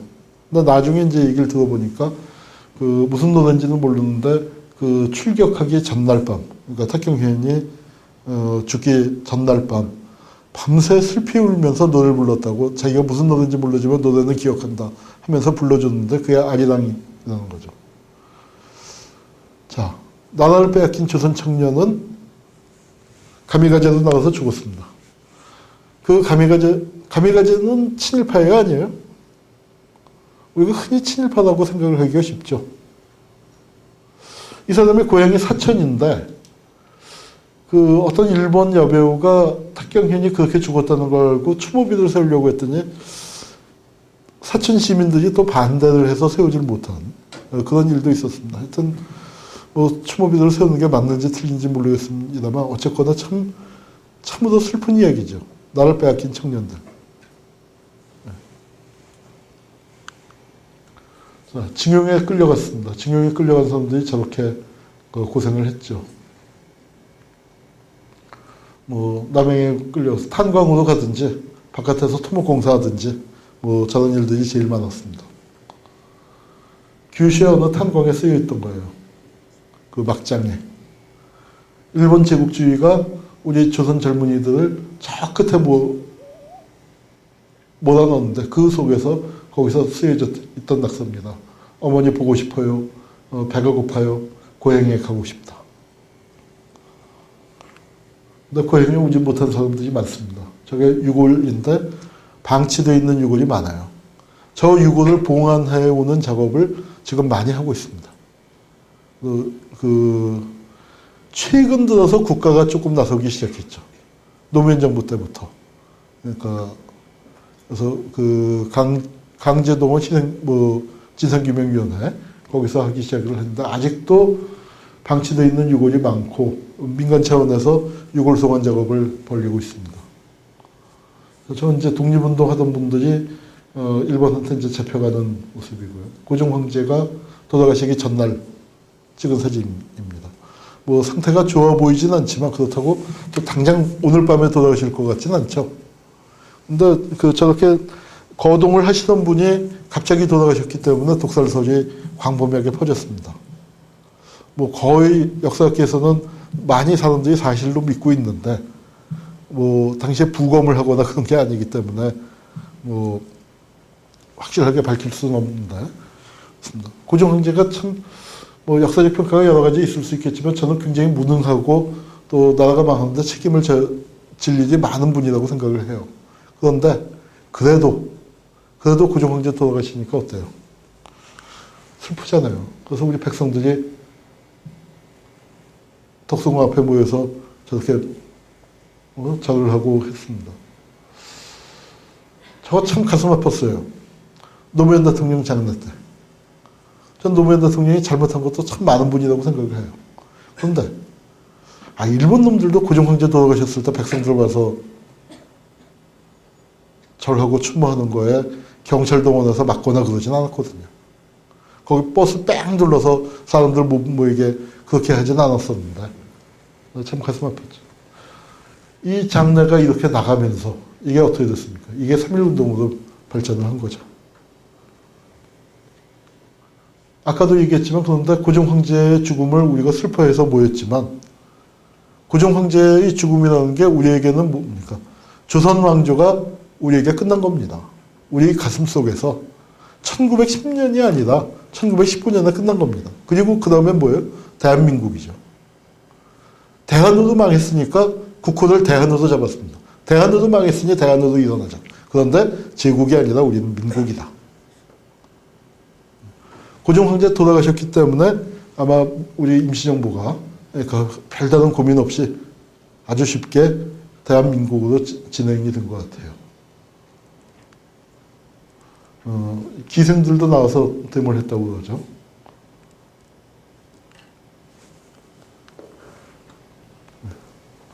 종로 가게, 근데 뭐 데모하다가 이제 피곤해서 주저앉은 아주머니 같아요.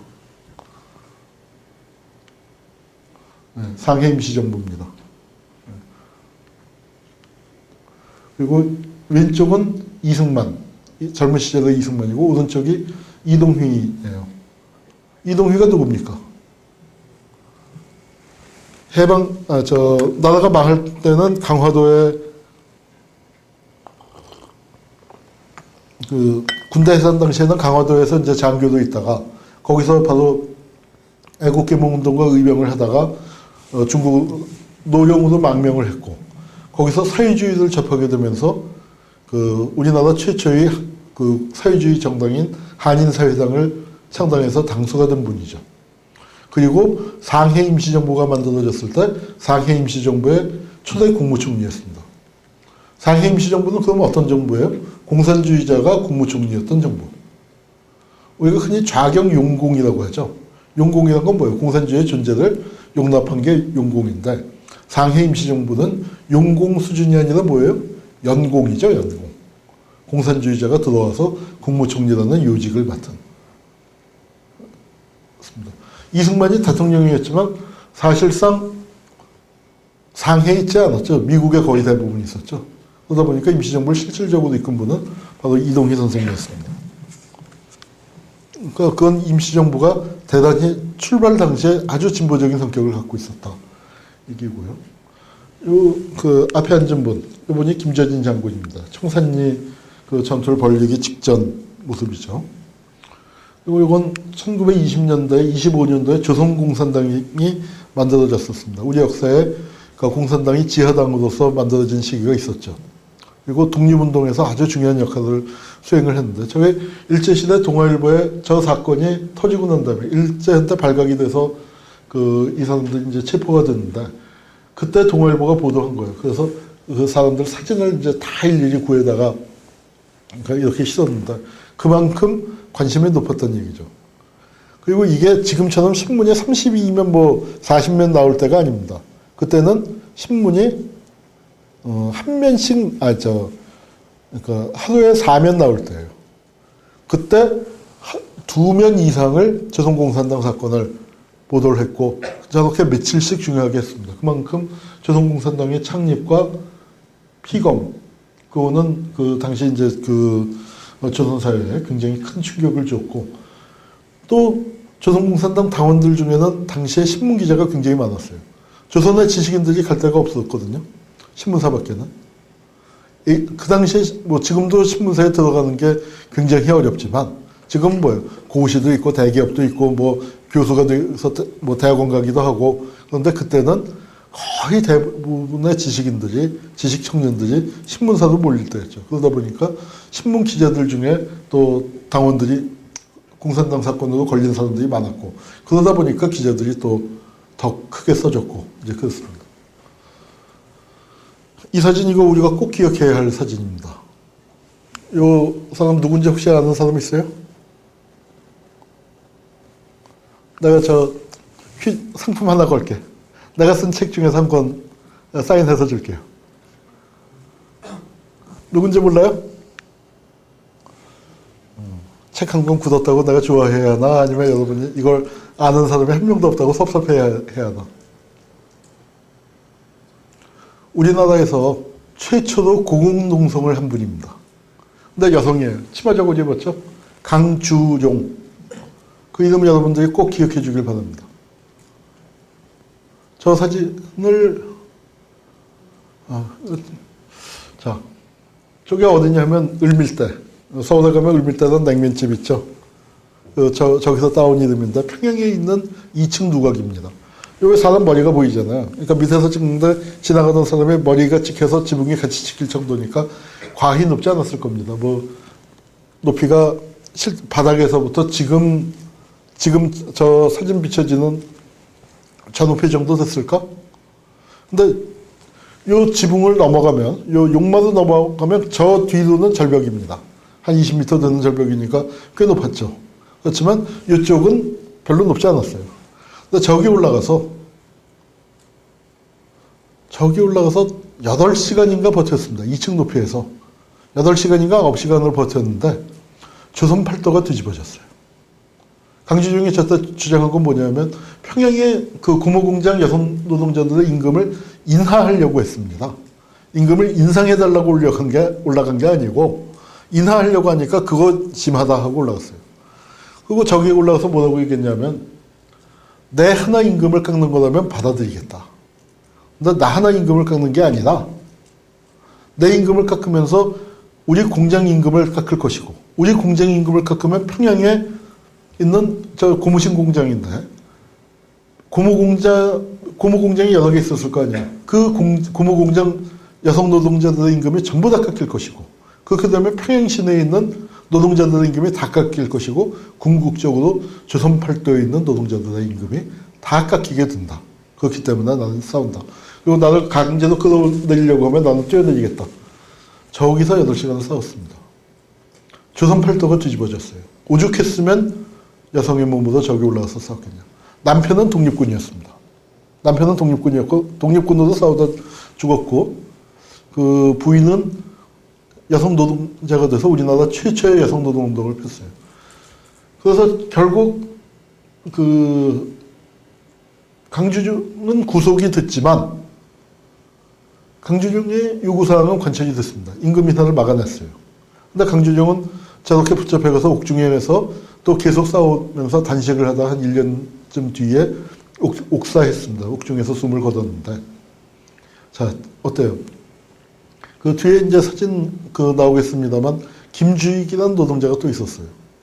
강주종이 올라가고 난 다음에 약 한 70년 후에, 70여 년 후에, 저 한진중공업 노조위원장이었는데, 이 고공 크레인 있죠? 골리앗이라고 하는 그 고공 크레인 위에 올라갔습니다. 한 50m 되는 크레인 위에 올라가서 128일을 농성을 했어요. 아무도 관심을 안 가졌죠. 그래서 어떻게 됐어요? 129일째 되는 날 그 고공 크레인 위에서 목을 매서 죽었습니다. 자, 우리 사회가 어떻게 됐나요? 저 때는 우리가 굉장히 가난하고 힘도 없고 그랬을 텐데 그런 시절에 강주종이가 2층 높이에 올라가서 8시간 버틴 게 조선 팔도를 뒤집어 놓고 조선 사람들의 마음이 움직였는데 이제는 우리가 어떻게 됐어요? 얼마나 무감각해졌습니까? 김주익, 요즘은 지율 스님의 한 100일 단식하고 난 다음에는 20일 정도 밥을 굶어도 신문에 사진 한 장 안 나오죠. 메이저 신문에서 비정규직 노동자들이 투쟁하는 거 사진에서 사라진 지가 한 15년 됐습니다. 근데 저거는 이 사진이 그 동아일보에 났던 사진이에요. 우리가 우리 사회에서 누구의 목소리에 귀를 기울여야 하는가. 그것을 많은 생각을 해주게 하는 사진입니다. 이제 윤봉길 의사, 이봉창 의사. 윤봉길은 좀 범생이 같이 생겼죠. 근데 이봉창 의사는 누구 닮았어요? 유해진 닮지 않았습니까? 날라리 양아치과예요. 실제 삶이 그렇습니다. 그런데 어느 날 문득 이렇게 사는 게 무슨 의미가 있냐. 그리고 자원을 했어요. 그리고 너 죽을 수도 있다 했더니 나 남자로서 살아서 모든 쾌락을 다 맛봤다. 이제 그러고 아주 그러니까 자기 자신을 내던진 분이죠. 광복군이 만들어졌고 임시정부 요인들이 이제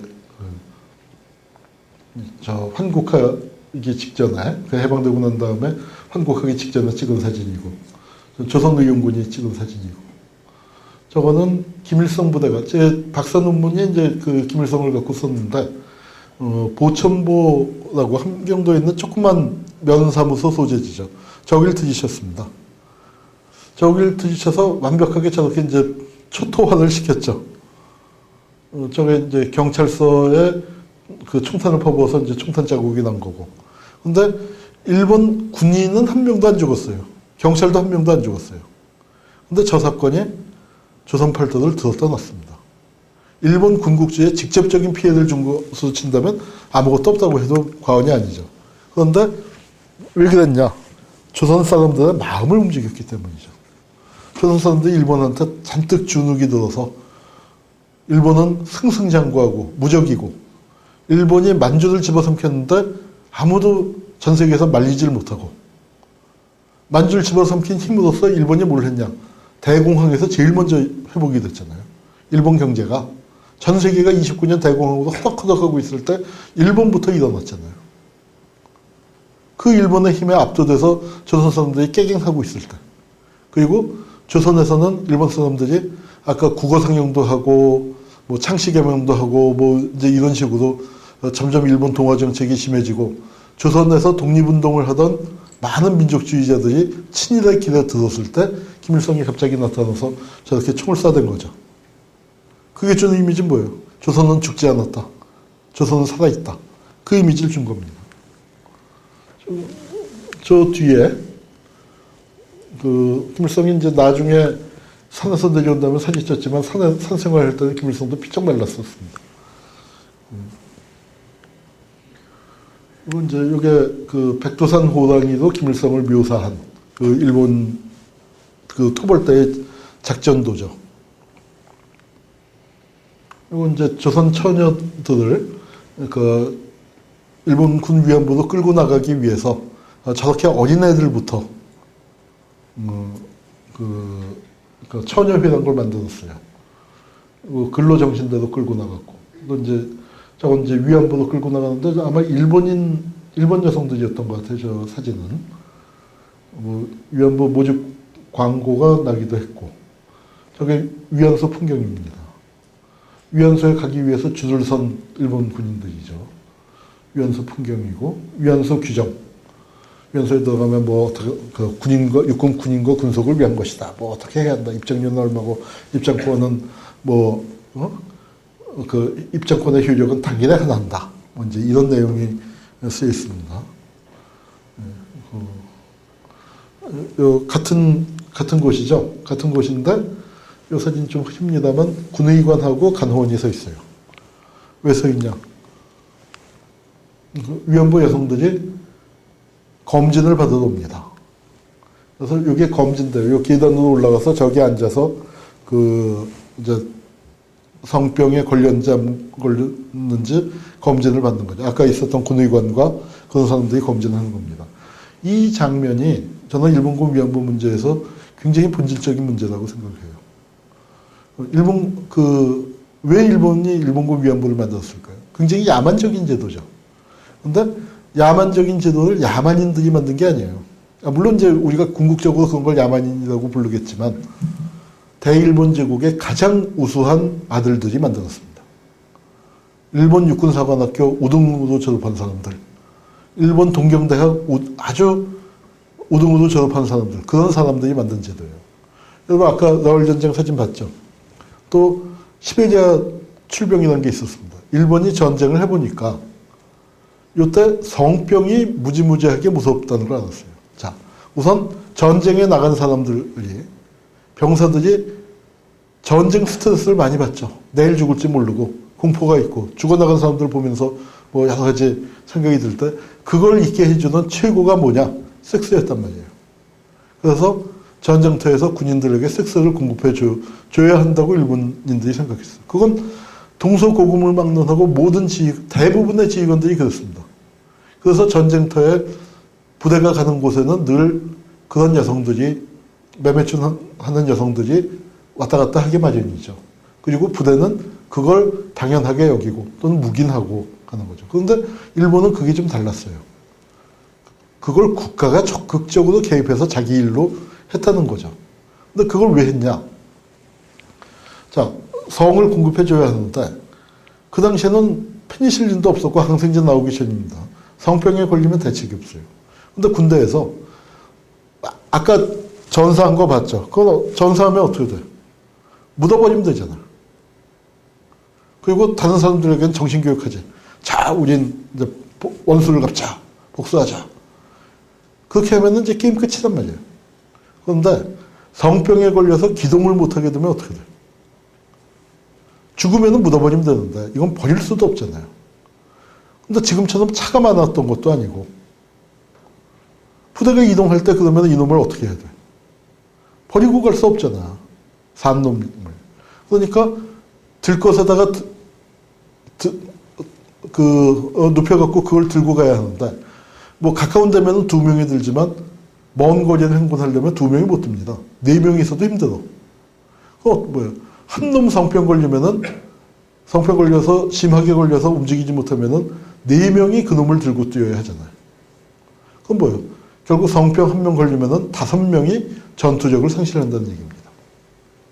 그래서 성병 발병률이 굉장히 높았거든요. 일본인 입장에서는, 일본 군대 입장에선 성병을 예방할 수 있다면 일본 군대를 20%쯤 더 징집하는 것과 효과가 같아요. 그럼 여러분 입장에서는 뭐예요? 야, 성병을 어떻게 하면 막을 수 있을까? 그런데 조건은 뭐예요? 한군에게 최적의 전투력을 유지시키기 위해서는 한군에게 성은 공급을 해줘야 돼. 그건 뭐냐? 우리가 여성의 신체를 관리하자. 국가가 여성의 신체를 관리해서 깨끗한 성을 공급하자. 그러면은 깨끗한 성을 공급하면 여성을 공급함으로써 우리는 남성의 비전투 손실을 막아냄으로써 징병을 20%쯤 더한 것과 비슷한 효과를 갖는다. 매력적이지 않으세요? 엄청나게 효율적이지 않아요? 단 뭐가 없어? 인간의 얼굴이 없는 거지. 인간의 얼굴, 우리가 효율성이라는 거, 효율성 좋은 개념이죠. 우리가 보통 좋은 걸로 생각하죠. 근데 효율성에서 인간의 얼굴을 떼어버리고 효율성을 극대화시켜서 밀고 나가면 뭐가 돼요? 저런 게 나오는 거예요. 저런 게. 우리가 신자유주의를 위험시시키는 게 뭐예요? 신자유주의에도 반드시 브레이크가 있어야 한다. 효율성 따지는 걸 누가 못해? 효율성 좋죠. 해야지. 인류가 효율성 증진시켜야죠. 그러나 효율성에도 인간의 얼굴이 있어야 한다는. 우리가 일본군 위안부 제도에서 그 제도가 우리에게 가르쳐주는 중대한 교훈입니다. 이 여성, 아이를 가졌죠. 아마 지금은 돌아가셨을 텐데 북한에 살아 있었어요. 그래서 북한 비디오 테이프에 나왔어요. 이 사진이 공개가 되니까 저 사진 나다 하고 나왔는데 얼굴이 지금도 똑같아. 그때 그 다큐멘터리 나왔는데 보니까 근데 북한에 하여튼 내가 다큐 봤을 때는 건강하게 살고 계셨습니다. 이건 이제 오키나와에서 이제 그 여성들이 이게 이제 미군들이 많은 경우에 인기를 받았는데 참 가슴 아픈 건 뭐냐면 이분들 중에 상당수가, 다는 아니지만 상당수가 미군을 상대하는 위안부가 됐죠. 그리고 일본군 위안부 문제가 지난 수십 년간 묻혀온 데는 물론 첫 번째 책임져야 할 사람은 일본이죠. 그 다음에 두 번째 한국 정부죠. 그리고 세 번째 미국 정부라고 생각합니다. 미국이 굉장히 많은 자료를 갖고 있었어요. 그런데 어떻게 했어요? 이 야만적인 문제는 전범 문제도 취급받지를 않았죠. 이렇게 학살을 했고. 이거 굉장히 중요한 글입니다. 김순덕 할머니가 그린 자기의 생일. 근데 이 앞에 요 꽃은 뭐냐 하면은 버려진 병풍에다 그린 거예요. 자수, 그 목련 자수해 놓은 거 있죠. 그 뒤에다가 자기의 젊은 시절의, 어린 시절의 자아상을 그린 겁니다. 못다 핀 꽃이라는 그림이죠. 정말 기가 막힌 그림입니다. 그 광주 퇴촌에 가면, 경기도 광주 퇴촌에 가면 일본군 위안부 역사관이 있는데 거기 가면 여러분들이 그 원진품을 볼 수 있습니다. 이 할머니는 그 백인으로서 일본군 위안부로 끌려간 분인데, 이 백인 여성, 네덜란드 여성들을 끌고 갔던 사람들은 전범 재판에 회부됐어요. 근데 어때요? 조선 여성들을 또는 아시아 여성들을 끌고 간 일본군들은 한 명도 회부되지 않았죠.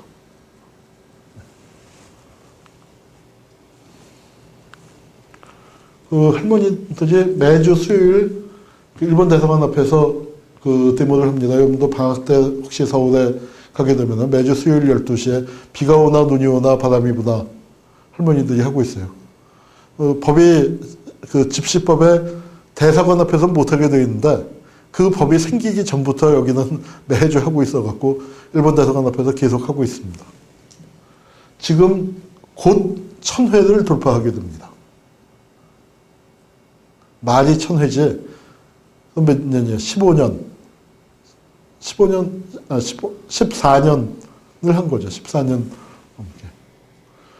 자, 근데 일본군 위안부제도 참 나쁜 겁니다. 그런데 문제는 뭐냐? 이분이 누구냐면은 그 최명신 장군이라고 지금도 살아계셨어요. 주월 한국군 사령관을 했던 분입니다.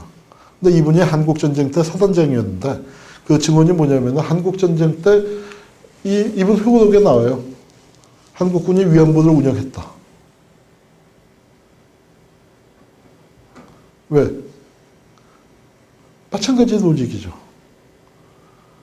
생사의 기로에서 시달린 병사들의 사기를 회복시키는 데는 여성들을 공급해 주는 게 최고니까.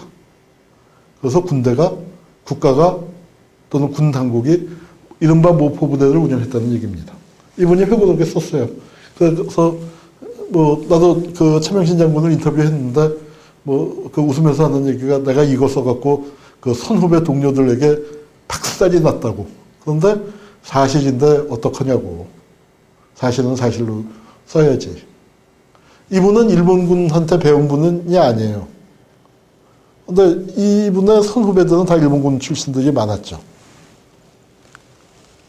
자, 이건 월남 파병할 때 얘기입니다. 근데 이 월남 파병 장면을 왜 넣어놨냐면은, 이 베트남에 우리가 한국군을 보낼 때 청와대, 이게 우리가 한일국교 정상화, 1965년에 한일국교 정상화를 했죠. 한일 회담을 했습니다. 그러면서 아까 징병이니 징용이니 이제 그런 강제동원과 관련된 것들도 처리하고 여러 가지 문제들을 처리했는데, 저때 일본군 위안부 문제는 언급조차 되지 않았습니다. 한일 간에 지금 제일 중요한 현안이죠. 문제라고 할 수 있는데, 현안인데, 저게 한일 국교 정상화 때 전혀 언급되지 않았어요. 사람들이 그걸 비판을 합니다. 아니, 그럴 수가 있냐. 저 문제를 왜 언급조차 안 하다니 하고 많이 분노하죠. 그런데 실상은 어땠냐? 바로 같은 시기에 월남 파병을 할 때 청와대에서 아주 심각하게 위안부를 같이 보내는 걸 고민을 했었습니다. 다행히 안 보냈어요. 다행히. 왜 안 보냈을까요? 한국군을 보내놓으면 용병 소리를 들을 텐데 거기다가 여자들까지 끌고 가면 감당이 안 되는 거죠.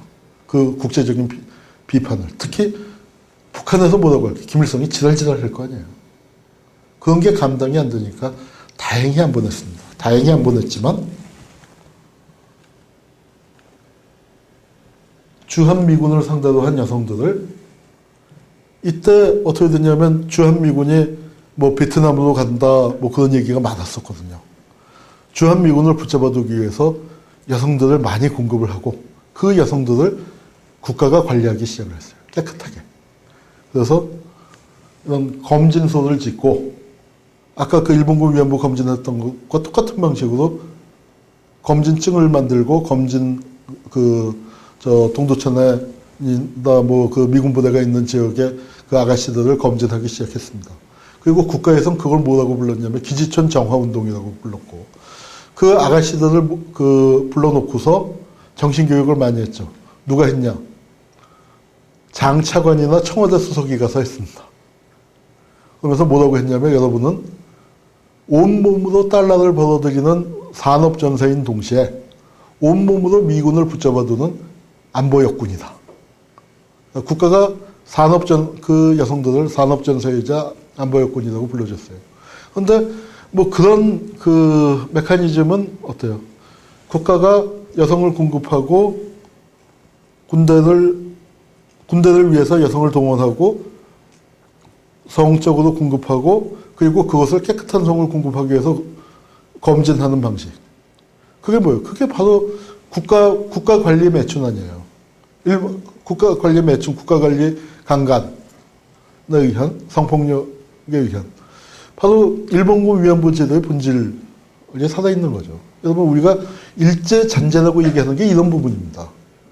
친일파 누구 아들이 누구 손자가 뭐 차지했다, 장관했다, 차관했다. 그 손자가 그거 하면 한들 좀 뭐 어때요? 우리가 기분이 좀 안 좋은 거지. 뭐 우리가 연좌제 적용하면 안 되잖아요. 그러니까 난 그런 건 문제 삼고 싶지 않아요, 차라리. 그런데 우리 사회에 저렇게 제도로서 남아있는 부분들. 저런 부분들이 아주 심각하게 많이 있죠. 나눔의 집에 있는 김순덕 할머니 그 상을 이제 상징으로 만들어 놓은 겁니다. 그래서 일본 청년이 와서 봉사활동을 하고 있습니다. 이페이라는 청년인데 지금 3년째 하고 있고, 이페이 전에는 마리우라는 일본 청년이 또 한 2, 3년 나눔의 집에 와서 봉사하고, 한국 청년들은 저렇게 끈질기게 봉사하는 사람 없는데 저렇게 일본 청년들 중에 와서 먹고 자고 하면서 할머니들 아주 지극정성으로 돕는 사람들이 있어요. 일본에 좋은 것들이 많습니다. 일본 군국주의자들이 나쁜 거지. 저렇게 또 와서 참배하는 분도 있고. 여기까지 하고 한 10분만 쉬실까요? 행복하는 장면입니다. 우리가 일본이 행복했을 때 백범 김구 선생의 부인 반응이 참 기가 막혀요. 큰일 났다. 일본이 행복했다. 조선이 독립됐다. 그런 탄식을 하셨어요. 왜냐하면 백범 선생이 그때 미국의 OSS, 지금 CIA죠. CIA하고 손잡고 한국에다 특공대를 투입할 작전을 세우고 있었는데 그게 실행이 되기 전에 돼버리니까 전쟁 후에 전후 처리 과정에서 우리 목소리를 낼 힘이 적어졌다는 거죠. 그래서 이제 많은 사람들이 해방이 주어진 거라고 얘기하는 사람도 있어요. 상당히 많은 부분 해방이 우리 힘으로만 일본 제국주의를 물리친 건 분명 아닙니다. 그러나 저는 일본 제국주의가 무너지는 데는 우리의 기여도 적지 않았다. 우리 힘으로만 해방된 건 아니죠. 그게 이 사진에도 들어있습니다. 참 역사에는 우연이지만 필연이 참 많이, 아까도 얘기했지만 그 섞여 있는데 요거 뭐 같아요? 이 사람이 들고 있는 거? 비서가 모자 들고 있고 사인판 들고 있고 또 뭐 들고 있습니까? 네? 지팡이. 이 아저씨가 일본 외상이에요. 시게미야인가? 시게미야. 일본 외상인데 왜 지팡이를 들고 다닙니까?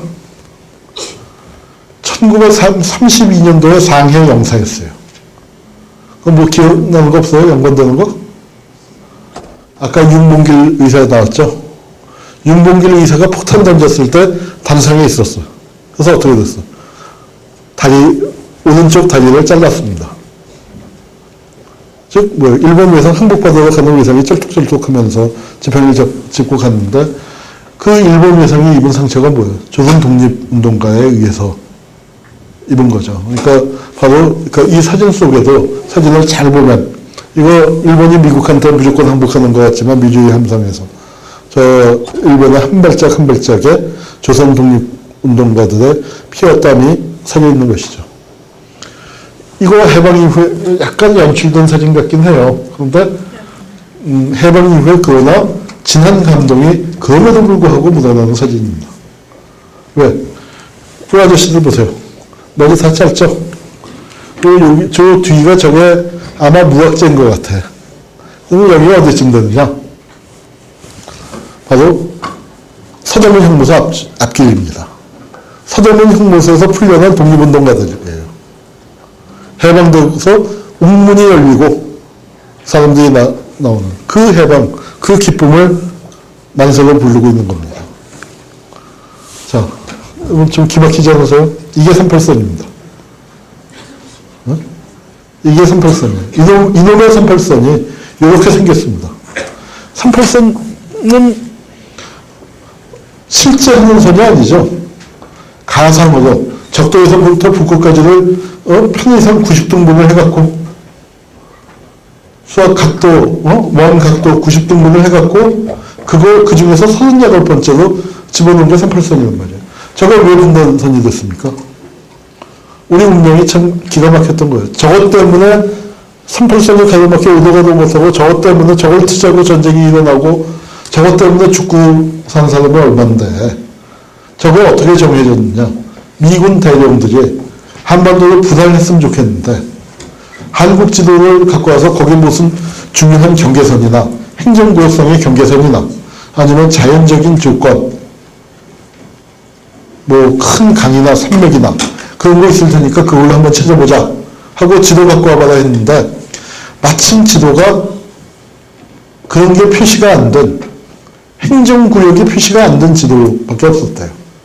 그래서 이렇게 보고서 야, 그럼 이거 몸이 나누지? 그리고 강이 한강이 있는데 미국 놈들 생각에는 뭐였냐면 서울은 자기네가 차지하고 싶으니까 한강을 경계선으로 볼 수는 없잖아. 그러니까 이거 어떻게 하자 하다가 이게 38선이 있네? 그리고 38선으로 그어버린 겁니다. 그리고 그걸 소련이 받아들인 거죠. 그러다 보니까 저렇게 38선을 우리 실생활하고는 전혀 상관이 없으니까 저렇게 땅바닥에 그냥 그어지는 거죠. 저게 얼마나 엉뚱한 선인가. 얼마나 우리에게 느닷없는 선이었는가. 여러분이 한번 체험해보고 싶으면 간단해요. 청테이프 하나 사갖고 그냥 아무 방향으로나 똑바로 가보세요. 그럼 어떻게 갈라질까? 어느 집은 아버지 화장실 들어간 사이에 갈라졌을 것이고 어느 집은 아들 거실에서 텔레비전 보고 있는데 너 이제부터 방에 못 가. 그런 게 됐을 것이고 저렇게 느닷없는 선이었습니다. 38선 앞에 아이들이 있죠. 여러분 저 아이들이 지금 70살입니다. 네? 분단의 역사라는 게 그런 거예요. 저 코 흘리게 되지 지금 70살이에요. 65년 됐습니다. 여운영 선생님입니다. 지금 휘문고등학교, 현대사업자리 있죠? 거기 있는 휘문중학교에서 나와서 연수를 이게 아주 상징적인 거죠. 자, 해방이 돼서 일본이 패전했어요. 그래서 일장기가 내려가. 일장기가 내려가는데 태극기가 올라간 게 아니라 성조기가 올라갔죠. 여운영 선생이 미국에 대해서 우리가 해야 할 말이 딱 세 마디다. 근데 그 두 마디는 했는데 한 마디를 못 했나요? 첫 번째, 웰컴. 환영하자. 두 번째, 땡큐. 우리도 열심히 싸웠지만 미국이 또 일제 패망하는데 결정적인 기여를 했으니까 거기에 대해서 고맙다고 얘기하자. 그 다음에 세 번째 말이 뭐겠어요? 바이바이. 굿바이. 빨리 보내자. 그리고 조선 사람들끼리 살자. 그런데 그걸 못하고 지금까지 이어져 오고 있습니다. 미국은 환영했죠. 자, 김일성이 돌아왔고, 이게 이제 기가 막힌 사진입니다. 토지개혁, 토지는 밥까지 하는 농민에게, 이 글씨가 이제 가져졌는데, 땅을 받고 좋아하는 하답 영감님이죠. 자, 우리가 해방이란 무엇입니까? 단지 일제가 망하는 거? 일본이 망하고, 조선 양반, 조선 지주들이 들어와서, 띵까띵까하고, 일본 놈들이 착취하듯이 그렇게 조선사람 착취하면 그게 해방이겠어요? 우리는 새로운 사회를 건설하려고 그랬죠. 근데 그 새로운 사회가 어떤 사회예요? 토지는 누구한테 줘? 밥까지 하는 농민에게. 남쪽은 어땠습니까? 남쪽도 그랬어요. 모든 토지를 하지 못했지만 농지개혁을 했습니다. 여러분 인천 김성수 선생 아시죠? 동아일보, 고려대학, 경상방지. 조선 팔도에서 제일 많은 부자였습니다. 그런데 우리가 반드시 기억해야 할 거. 인천 김성수 선생에 대해서 친일파라고 욕하는 사람도 있고 뭐 어쩌고저쩌고 여러 가지 말이 있지만 저는 좀 생각이 달라요. 우리가 주목해야 할 부분이 물론 인천 선생이 친일 거기서 완전히 깨끗하다는 의미는 아니에요. 그러나 인천 선생은 큰 인물이었고 그다음에 해방 직후에 인천이 보인 태도 중에서 참 놀라운 태도이고 지금 한국 사회에 이른바 수고 세력들이 또는 자칭 보수라고 하는 사람들이 꼭 기억해야 할 거. 인천 김성수가 조선팔도에서 제일 가는 부자였는데 농지개혁을 반대하지 못했습니다. 농지개혁 반대 안 했어요. 토지개혁은 좀 반대했어. 야, 좀 토지개혁은 좀 심하다. 땅을 다 내놓으려고 하는데 그거는 좀 그렇다. 그런데 우리가 농지는 내놓을게. 농지는 농민에게 가는 게 맞다. 농지는 지주가 밥 먹고 똥만 싸는 지주가 이거 받아먹는 거 그거 산업에서 그거는 안 해야 한다고 본다. 농지개혁은 찬성했습니다. 소구는 무슨 생각을 했을지 모르지만 소구야 얼마나 쓰렸겠어요. 그러나 적어도 공식적으로 인천 선생이 농지개혁에 찬성했다. 물론 좌익에서 주장한 거, 공산당에서는 무상몰소 무상분배를 주장했고 인천 선생은 유상몰소 유상분배를 주장해서 그 내용에서는 차이가 있지만 그럼에도 불구하고 농지개혁을 찬성했다. 여러분 재헌헌법 한번 꼭 읽어보세요. 우리가 세우려고 했었던 대한민국이 어떤 나라였는가. 대한민국 재헌헌법 누가 만들었습니까? 좌파가 만들었어요? 빨갱이들이 만들었어요? 아니죠. 우파가 만들었죠. 근데 거기 뭐라고 나와있나? 중요산업 지금 미친 듯이 민영화하는 겁니까? 미친 듯이 파헤치는 거예요? 산림 하천 이거 다 국유 공유, 자원 국유 공유, 중요산업의 국유화.